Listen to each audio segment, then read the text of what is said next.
Kryeministri Edi Rama ka prezantuar ditën e djeshme kandidatët për deputet të Partisë Socialiste në qarkun e Vlorës gjatë takimit me socialistët. Ndryshe nga qytetet e tjera, Rama shprehu pakënaqësi dhe sulmoi drejtuesit e Partisë Socialiste në Vlorë. Sipas tij, drejtuesit e PS-së së Vlorës kanë punuar kundër interesit të partisë dhe kanë dëmtuar atë me veprimet e tyre. Kryeministri theksoi se kundërshtari i vetëm i PS-së në Vlorë nuk ka qenë opozita, por Partia Socialiste e Vlorës. Kreu i qeverisë shtoi se kishte dëgjuar se një grup njerëzish brenda PS-së në Vlorë injoronin udhëzimet e tij dhe bënin sipas kokës së tyre.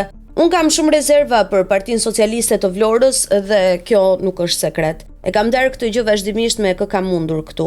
U kam besuar dhe besoj që pengesa jonë për të marrë atë që mund të marrim nga vlonjatët, për atë që kemi bërë dhe atë që do të bëjmë, pavarësisht të metave dhe gabimeve. Pengesa jonë nuk është dhe nuk ka qenë ndonjëherë kundërshtari, por Partia Socialiste e Vlorës. Unë kështu besoj. Kur them PS, jo antarësia, por një grup njerëzish që kanë qenë të aftë të bëjnë një gjë, ta mbyllin partinë dhe t'u thonë njerëzve, lëre ç'to të Rama në televizor, këtu jemi ne.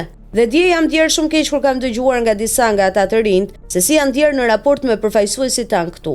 Këta deputet që janë në listë këtu sot, në listë dhe nesër në parlament, nuk janë dhe nuk duhet të jenë vetëm deputetët e socialistëve, por deputetët e gjithë Vlorës dhe gjithë vlonjatëve. Vlora është shumë e vogël për t'i lejuar vetes një luks tepër absurd që të gjithë njerëzit që duhen për të kontribuar t'i qëmtojnë me një anë. Ne duhet jemi të zotë që njerëzit më të mirë, më të zotë, ata që duan të punojnë për Vlorën, për qarkun, për Shqipërinë, duhet të kenë një shans për ta bërë një gjë të tillë, pavarësisht se e përfaqëson. Kjo duhet të jetë Partia Socialiste, tha Rama ndër të tjera. Ky reagim dhe irritimi i Ramës në Vlorë i lë hapësira për dyshuar se mbase kryeministrit nuk i dalin mirë llogaritme vetëm pak javë larg zgjedhjeve të 11 majit, ndoshta dështimi i qeverisë për të mbushur pritshmëritë e qytetarëve vlonjat, si dhe mungesa e përgjegjësisë gjatë përmbytjeve të fundit që kthyen qytetin e Vlorës në Venecia, janë ende në mendjet e vlonjatëve. Këta të fundit janë treguar gjithmonë të zgjuar në zgjedhje, pasi kur e ka dashur puna, e kanë treguar revoltën e tyre me votë. Gjithçka mbetet për tu parë pas 11 majit.